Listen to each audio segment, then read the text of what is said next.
And today we are going to be able to hear the wit and wisdom of Mike Cena. And in the tradition, last lecture, in this tradition, one of Weber State's finest instructors is invited to give a hypothetical final presentation to colleagues. And this lecture can take on any form, and it can be on any topic. This is a long-standing tradition that's been throughout the country, and it's been one way to honor and highlight the work of one of our esteemed faculty members. And so it is my pleasure right now to introduce to you Kristen Hadley, who is the Dean of the Moyes College of Education and the former chair of the Department of Teacher Education, and she will introduce our honored guest, Kristen.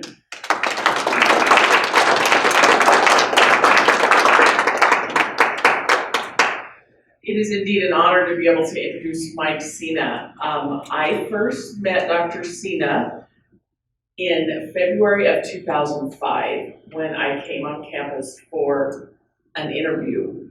And I was introduced to him as the department chair, and I was wildly intimidated because I was just coming out of public schools, and here was this faculty member who had all these accolades, and I later learned that he is a great instructor of students. He is a great leader.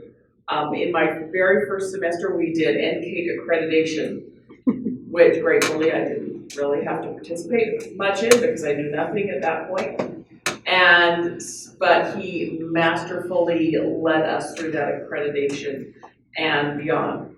Dr. Cena was raised in Los Angeles, where he is a graduate of Los Angeles City Schools.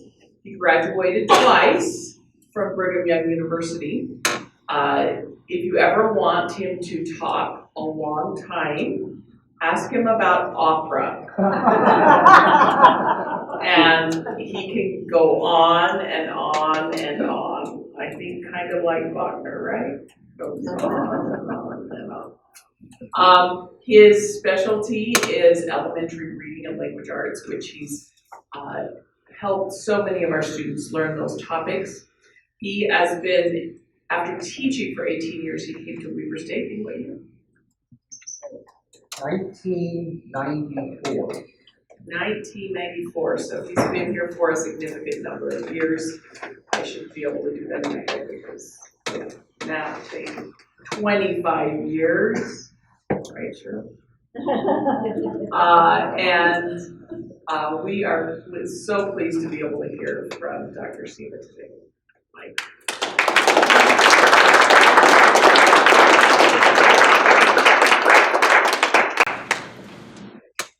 It's an absolute great honor to be able to present to you. I would like to thank, first of all, my family, my friends, and especially my colleagues in teacher education. Because my colleagues in teacher education know the good me, and they also know the not so good me. I mean, they've seen me at my very best, but they've also seen me sometimes when I'm frustrated or angry or, just carrying on about things. So thank you. This is, in fact, a very great honor, and I am absolutely thrilled to have been among, I think there have been 4 of us in the Department of Teacher Education who over the years have been able to give the last lecture. Well, when I thought about this, when Colleen asked me to do this, I thought about a conversation that I had one time with a friend who said to me, Mike, what would you say to your younger self if you could meet him back in time? And I love that concept. So today, I'm going to share with you some thoughts as I talk with the younger me at various times in my life. We're going to meet younger Mike when he was 9 years old in elementary school in 4th grade. We're going to meet the adolescent Mike when he was 14 years old in 8th grade. A brand new college graduate at the age of 21. and an experienced teacher at about 29 years of age. And along the way, the older Mike, who's going to be over here, is going to be talking with the younger Mike, who's going to be over here. Along the way, I'm going to pay tribute to some amazing teachers who made a difference in my life. Well, to get us started, before I actually begin the dialogue, I do want to share with you two of the earliest memories that I have from being 4 years of age. And I think when you hear these memories, you'll understand why education and college and another thing has been a very important factor in my life. So, when I was 4 years old, and that would be way back in 1959, when I was 4 years old, I was in the bedroom of our small apartment in downtown Los Angeles, and my dad was telling me, he was dressed in his business suit, he was on one knee talking to me, I was standing there nodding my head, and he was saying to me, I was going to go to college. And perhaps someday I might even go to a university, which was a collection of colleges. Now, at age 4,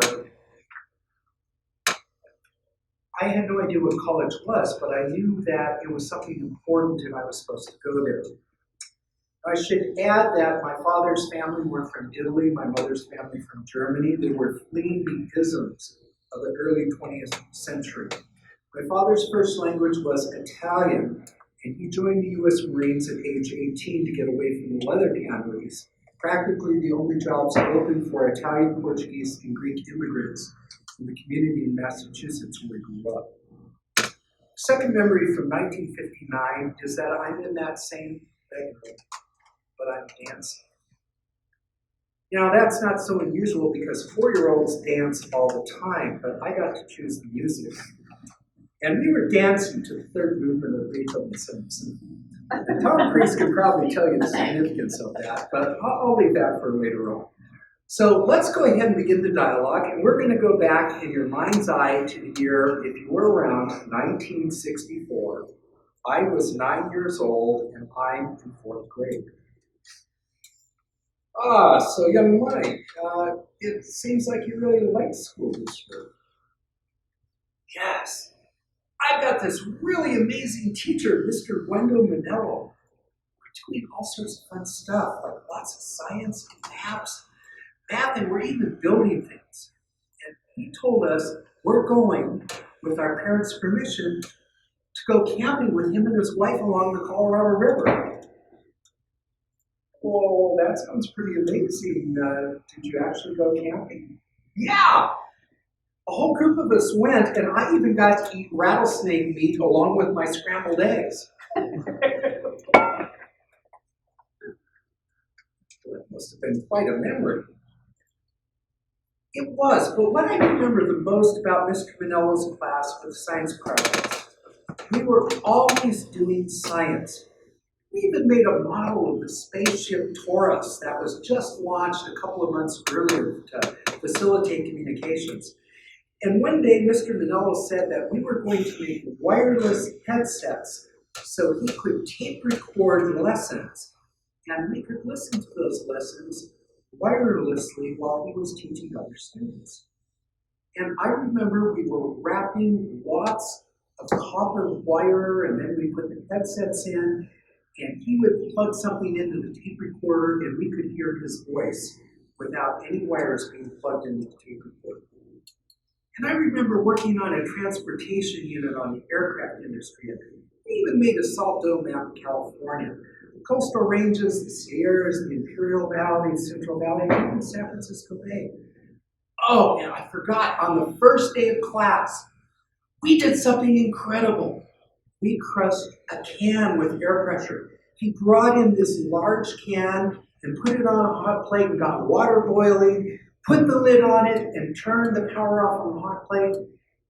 All of a sudden, the can starts crashing and making all of this sound. And he explained to us that it was air pressure. I was so excited, I ran home and I told my parents all about it. Wow. Young Mike, That sounds like a pretty amazing year.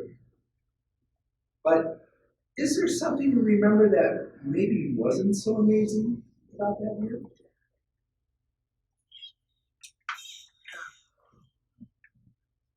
Come on. You can tell me what these people said. Well, reading. I can't spell it all. And one day Mr. Manella was chewing out the class because of our spelling and our written work. He even mentioned that somebody spelled the word queen, Quean. But I guess you know who spelled it out. No. Well, so tell us more about reading. I hate it. Everyone tells me it's so important. My mom tells me I should just go and read as though I can do that. The teachers talk about letters and syllables and accents. They even pulled me out of class to do a special reading class. And what do? We just do things. We walk around on the floor, we learn to crawl, we learn to creep, and then I go back to the classroom with all my friends staring at me. Who wants to read?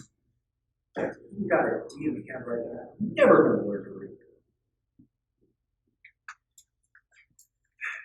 Well, young Mike, I promise you that you will learn to read. Just right now, you're getting lost in the letters, and the sounds, and the syllables, and the accents, and the worksheets that help us on the way.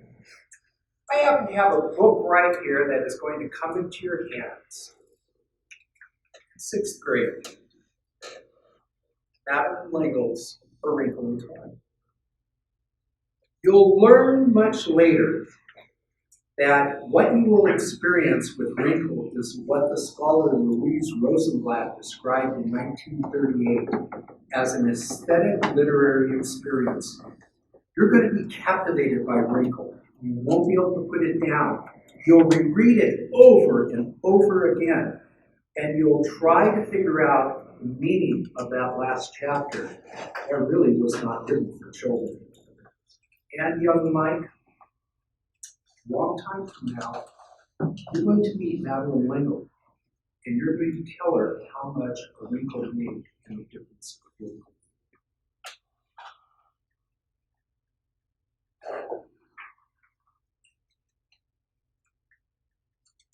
For Mike and Lisa Tesser-Well, Madeline Lingle. And young Mike, Ray Bradbury, in his Martian Chronicles, they're also about ready to make an appearance in your book. Young Mike, I promise you that someday you'll make a difference with children who struggle to read. And there's a lesson here. Just because something is difficult or seems impossible doesn't mean that it is. With good teachers and practice, and most importantly, sincere praise, you and most students can learn to do just about anything. But there's something else, little buddy. You're going to encounter the best teacher you'll ever have. And she's going to be your 6th grade teacher. This is Evelyn Malorano. She is going to open the doors of literacy, language, and history. And someday, when you become a teacher, you will use many of the things she taught you back in 1966.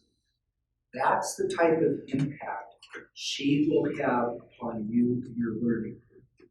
You will teach others the same lessons through the same means and sometimes the same lessons that she taught you way back in 1966.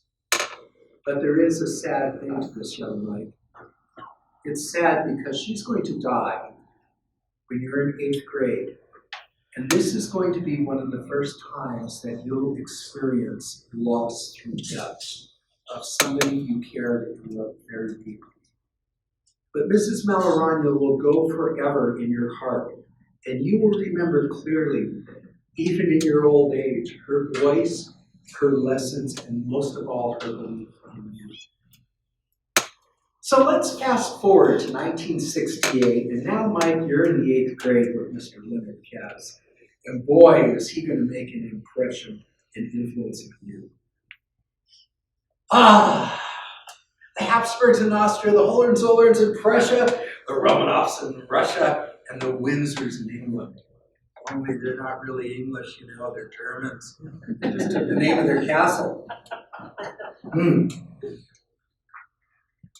So it seems that Mr. Cass has gotten you really hooked on history there. Well, there's a lesson here, young Mike. Teachers have powers to influence lives in ways they can't possibly imagine. Think Mr. Cass ever do influence I never told him. But he's amazing. He tells us stories, he acts parts. You should have seen his Mad Monk Rasputin routine. And he loves the same type of music I do. One time we're watching a film, he came over to me and he said, Mike, I'll bet you know that music.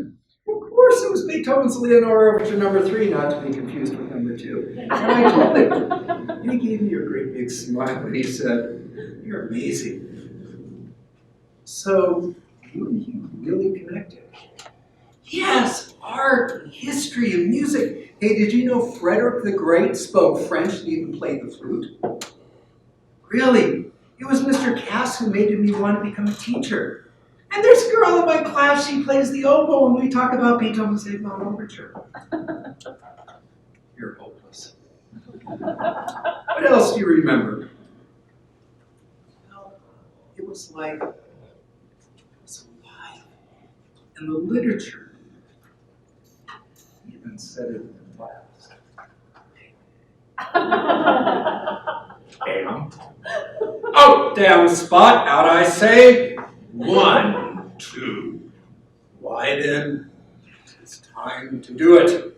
Hell is murky. Aye, my lord Faisal Juna feared. What need we fear it when no one can call our power to account? Yet who would have thought the old man to have had so much blood in him? Wow, so from a non-reader Shakespeare in 4 years. No, that wasn't it at all. It was like everything wonderful. Music, literature, history. There's even this stuff from Romeo and Juliet on the back of the record of the Tchaikovsky Romeo and Juliet Fantasy Overture. These words. Would through the airy region stream so bright that birds would sing and think it not night. See how she leans her cheek upon her hand. Oh, that I were a glove upon that hand, that I might touch that cheek. It's just so alive. And I'm alive. Words, young Mike, and how you want to be a teacher. What's the album we have there? Well, it's kind of embarrassing. It's the Royal Family of Opera. Ah, so you like opera? Do you know what my friends would think if they knew about this? It's 1960s, for heaven's sakes. So I didn't like it at first, but the voices, and the music and the poetry of the words. They don't use microphones when they sing this stuff. It's everything. It's the intonation, it's the sounds. Yes, young Mike, I know well the dangers of maybe talking about this enough. But let me just point out that in a few years from now, you'll learn this lesson from the American composer Aaron Copland. That with greatness, familiarity never breeds contempt. No matter how many times you experience powerful works of art, great music, literature, thoughts, or teachings, Mike, you're always going to be amazed at the creative geniuses who made them. And the more you learn, the more you're going to appreciate them. And sometimes, little buddy, it takes time and multiple exposures to something before you will see its greatness. But don't ever give up. If it's great, learn it Study it, and it will bring beauty and joy to you. Well, let's move forward now to about 1975 when you graduated from college. So I'm going to ask you the question that your dad asked you. What did you learn? Well, I learned that I was not a very good college student. I love to learn. Not a very good college student. GPA isn't everything, like I got 2.7. But if I recall, you were a first-generation college student, and you love to learn, the college isn't quite what you expected. Well, let me give you an example. I had a Geology 101 class that I loved. It was absolutely fascinating, learning about plate tectonics, continental drift, folding and faulting, and actually seeing evidence in the Utah mountains. And it was so good that I wondered about majoring in geology. But I only got a C in the class. Okay, well, let's consider this. You were in a large lecture hall, you attended the lectures, you read the book, then you went to the testing center to see what you learned, correct? Yeah. And did anybody show you how to read the book the way a professor of geology or a good student in geology would read it? Did anybody show you how to take notes the way your professor did? Did anybody demonstrate for you how to use comprehension strategies? Or were you even encouraged to form study groups for the class? Because you see, since 1975, we've learned a lot about learning. And what you're going to eventually learn, Mike, is that there's a lot more to learning than simply doing well on a test.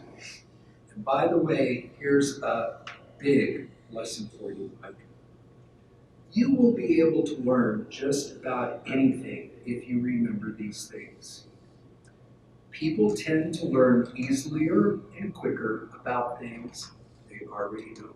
And it's going to take about 30 years of comprehension research to confirm that. So, if you already knew a lot about earth science, you would have learned a lot more and done a lot better through your lectures and your readings and done better on the test.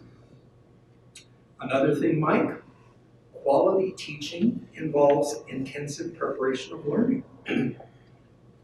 Quality teachers organize and prioritize and scaffold new knowledge for novice learners. If your teacher hasn't done this, you're going to need to learn how to do this on your own. Because simply reading information doesn't mean that you're engaging in deep cognitive processing. Effective readers will read aloud, even in college. And they will model their thoughts and think aloud for their students how they process and use the information in the printed text. And finally, Mike, you're going to have to learn to do your part in recognizing that learning is going to involve personal time, personal focus, spaced review, questioning, self-questioning, and practicing and spacing out the learning events. But in your defense, college graduate Mike, you were never taught this. However, that's going to change in 1986 when you take your first class in college of learning science. Is there anything that you really regret from college?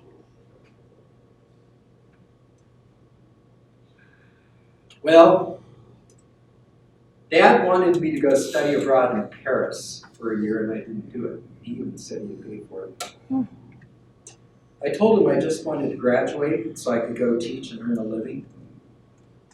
Now, Dad pointed out to me that I already studied 3 years of French in high school, and I could possibly become more fluent in it if I actually lived in a French-speaking country. He also noted my fantastical love of music and art and history. But I told him taking a year off meant I'd postpone graduation until I was 22. And I just wanted to work. And he told me I would have all my life. So here you are. You're starting your 45th year of teaching. You did graduate with your degree, teaching license, and a teaching job. So what would you say to your dad now at your age 65? You were right, I was wrong, I was stupid. Cleansing breath, breathe. Let's fast forward now to about 10 years. What have you learned about teaching children? I think the biggest thing I learned from teaching was that children come from all backgrounds, and that my success as a teacher could be judged on how well I reached out and made a difference with all children, especially those who were dealt bad hands. Bad hands? Explain yourself. Well, children really don't have a choice in what families they're born in. Some are fortunate to be born in families where they're wanted and cared for. Others are born in circumstances where they don't receive love or care or proper nutrition or even safe homes. It's never the child's fault. What I found out was that all children need to be in a safe, welcoming, and nurturing environment. And sadly, for many children, school was really the only stable, safe place for them. Seeing child abuse, neglect, and malnutrition was horrific. Social service agencies often tried to make positive systemic interventions, but the way I could do my part was to make school inviting and create strong learning environments where every little success could be praised and celebrated. In many cases, it's the same with college students. Well, Mike, it's getting to be about that time where we need to wrap this up. What lessons have you learned over your lifetime that you would like to share today? Well, life rarely turns out the way you expected to do so, so you better be flexible. This is where you are, this is where you intend to be, and it's going to be like this, right? Only it's really. I didn't anticipate I would lose my teaching job in California in 1976 due to a voter referendum that cut taxes and forced school closures. And I never would have in a million years imagined I'd be a professor at a university and doing what I do here. I think the big lessons for me are to appreciate and enjoy people for who they are in all of our goofiness, and not to worry too much about others, what others may think of me, and to try and learn new things every day, and to be grateful for this crazy existence called life. In closing, a very honored colleague of mine asked me to share a children's book because when I teach literacy courses, I'm always, I like what the researcher Ralph Fletcher said, we marinate children in literature. So I have a magnificent book here that I'd like to read to you about a biography of a real person. This is a book that I would use with fifth graders, and again, when I'm teaching teachers to teach, this is an example of just a beautifully crafted book that deals with rising to the top and success in a very bitter part of American history. And this is the true story of the opera singer Marian Anderson, who was the first African-American singer to sing at the Metropolitan Opera. And this book is by Pam Munoz Ryan and Brian Selznick with the pictures. And I know you're not going to be able to see from the back the pictures as well as if we've got a projector, but it opens with the curtain on the old Metropolitan Opera House with a spotlight of an individual in the center. Please join me in hearing the story of one of the most remarkable musicians of the 20th century. No one was surprised that Marian loved to sing. After all, she listened to Father singing in the morning as he dressed.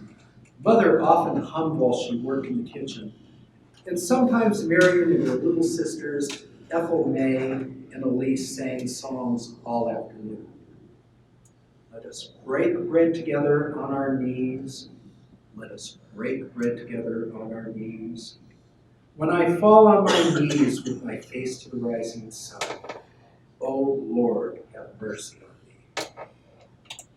However, her voice was distinct, strong and velvety, and able to climb more than 24 notes. Everyone wanted to hear Miriam sing.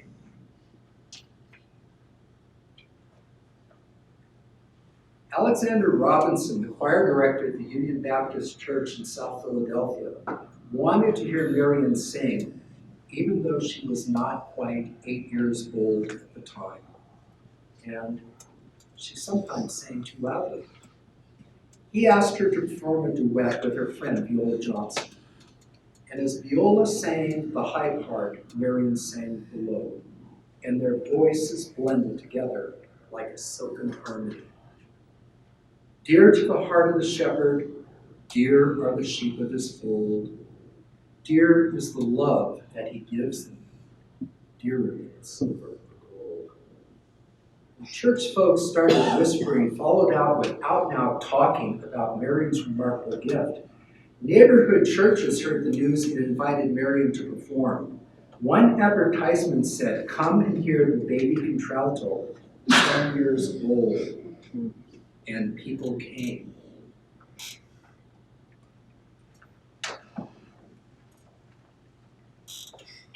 When Miriam sang, it was often with her eyes closed as if finding the music within. Audiences heard not only words but feelings too, spirited worship and tender affection and nothing short of joy.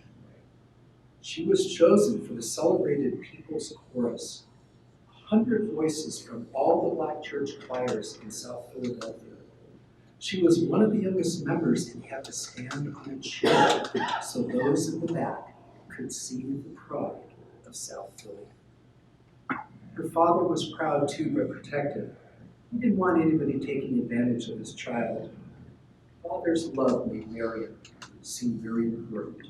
And when he died, after an injury at the Reading terminal where he sold ice, tragedy filled Miriam's heart and sometimes her songs.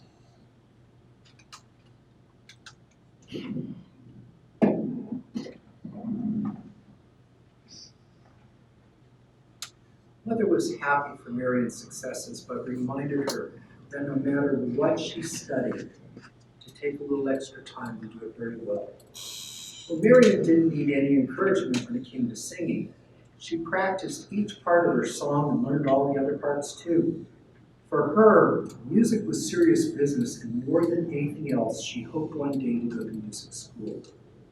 Church members promised tuition for our Miriam if she was accepted. Well, since Father's death, Miriam had worked at odd jobs and sang in concert programs in order to help support her family. It wasn't until 1915, when Miriam was 18, that she finally went to a music school and patiently waited in line for an application. But the girl behind the counter helped everyone except for Miriam. She was invisible. Finally, the girl said, "We don't take color." And her voice sounded like a steel door slam.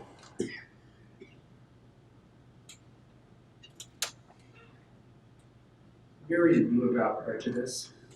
She had seen the trolley driver drive past her family as they stood in the corner. She knew that her people were always the last to be helped in the store, but she could not understand how anyone who was surrounded by the spirit and beauty of music could be so narrow-minded. She felt sick in her stomach and in her heart. Didn't they know that her skin was different, but her feelings were the same? Couldn't she be a professional singer if she was a Negro? With unwavering faith, Mother told her that there would have to be another way to accomplish what would have been done at that school. Miriam continued to perform in front of audiences.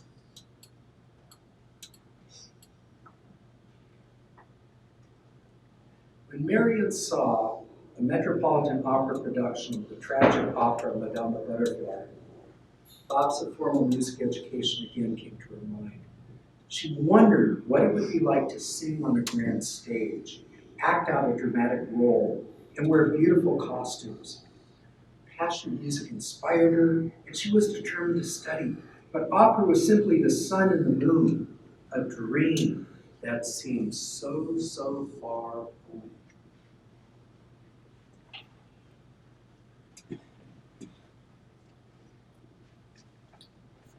As a young woman in her 20s, Marion was invited to many states to sing.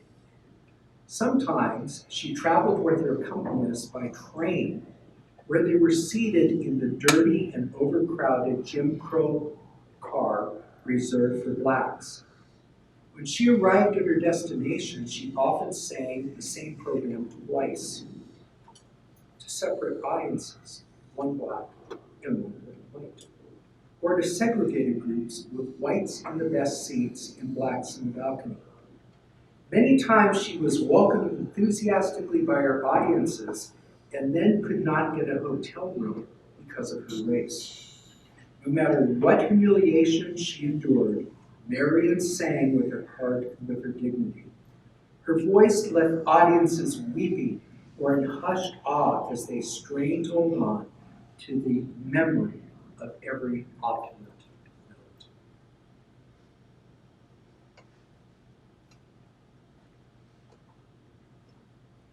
Marion still wanted to advance her singing with master teachers. With help of friends, she was granted an audition with the fierce yet famous Giuseppe Doghetti. When she arrived at his studio, Mr. Borghetti announced that he didn't have time or room for her. Too afraid to even look at him, she took a deep breath and slowly with emotion she sang. Deep river, my home is over Jordan. Deep river, Lord, I want to cross over into campground. Don't you want to go to that gospel feast, that promised land where all is peace? Oh, deep river, Lord, I want to cross over into campground. Marion finally lifted her eyes. I will make room for you right away, Mr. Borghetti said firmly, and I will only need 2 years with you. After that, you will be able to sing anywhere in front of anybody. And again, Marion's devoted church community raised the money for her lessons. Marion worked hard with Mr. Borghetti, and sometimes for practice she sang scenes from Italian operas with him. Recitals now included German songs too. Other Negro singers had gone overseas to develop their voices and learn foreign languages. Why not her? So after all, Europe was different. There she would be able to sing to mixed audiences and travel without the restrictions put upon her in America. Marion needed to grow, and her mother agreed. With abundant trepidation and excitement, Marion boarded in Ile-de-France in October of 1927. She had never been so far away from her family, and she knew her sisters would take good care of mother, but still, she already felt homesick.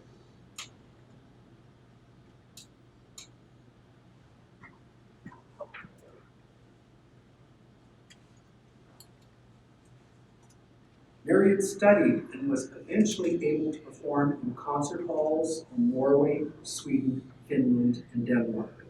The enthusiasm for her singing was so overwhelming that one newspaper in Sweden called it Marion fever. Audiences applauded in London, they cheered in Paris, and they pounded the stage for encores in Russia. In Austria, the world-famous conductor Arturo Toscanini announced that what he had heard, one was privileged to only hear once in 100 years. Marion felt like she had finally achieved some measure of success. She even asked her mother if there was anything her mother needed because now she could afford to buy it. Her mother said that all she wanted was for Marion to come home and for God to hold her in his hands. And it seemed like she was already there. Mr. Borghetti had been right. She could go anywhere and sing for anyone until she came home to the United States. In 1939, Howard University in Washington, D.C. booked a concert with Marian Anderson and began looking for an auditorium big enough to hold the audience she would attract. They decided that the 4,000-seat Constitution Hall would be perfect. But the manager of the hall said it wasn't available and no other dates were offered because of their white performers only policy. Marian's agent, Sal Hurok, wrote to the hall manager pointing out that Marian Anderson was one of the greatest singers in the world, but it did no good. Fans enraged wrote letters to the newspaper. In protest, Eleanor Roosevelt, the First Lady of the United States, resigned her membership in the Daughters of the American Revolution and had sponsored Constitution Hall.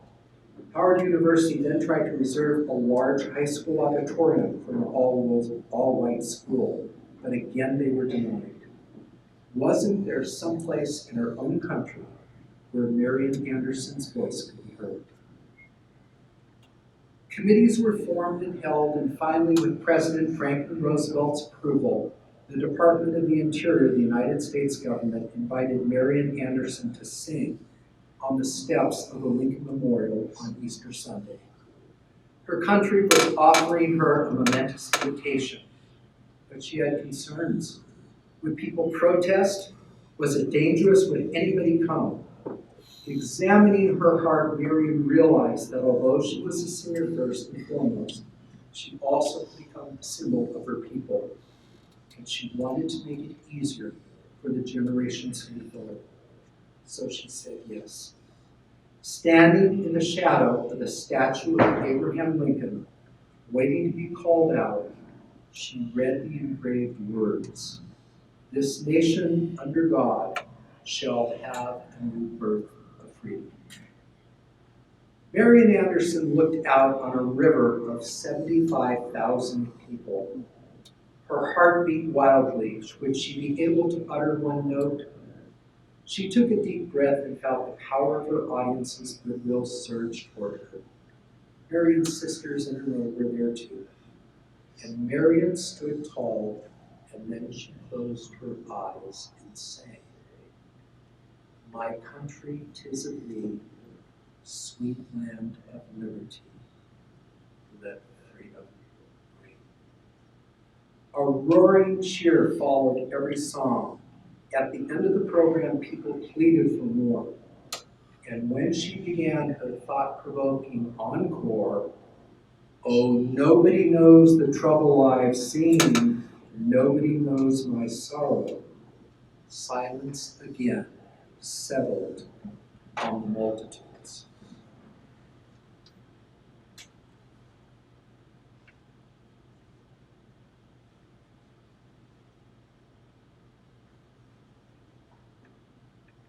For almost 16 years after the Lincoln Memorial performance, Marian Anderson sang for kings and queens and presidents and prime ministers. She received medals, awards, and honorary degrees for her magnificent voice. But still one place Marian had not sung.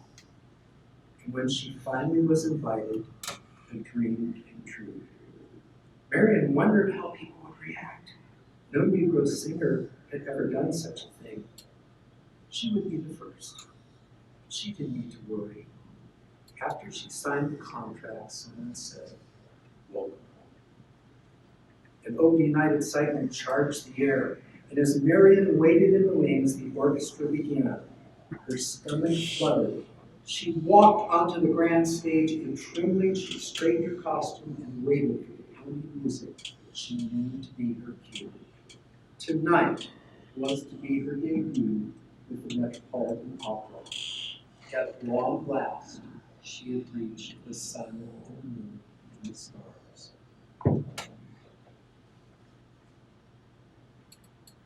And Marian sang.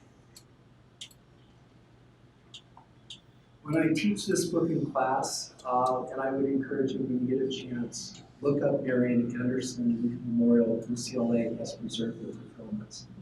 Marian Anderson was also present in 1963 when Dr. Martin Luther King Jr. gave his incredible civil rights address to the nation.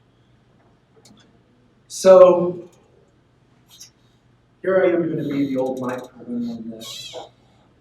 So Mike Cena, now at age 65, if you're a dad who told you all about the importance of college and someday you might even go to university, you're here right now, what do you think he would say to you? Oh, not bad for an Italian immigrant's kid. Thank you.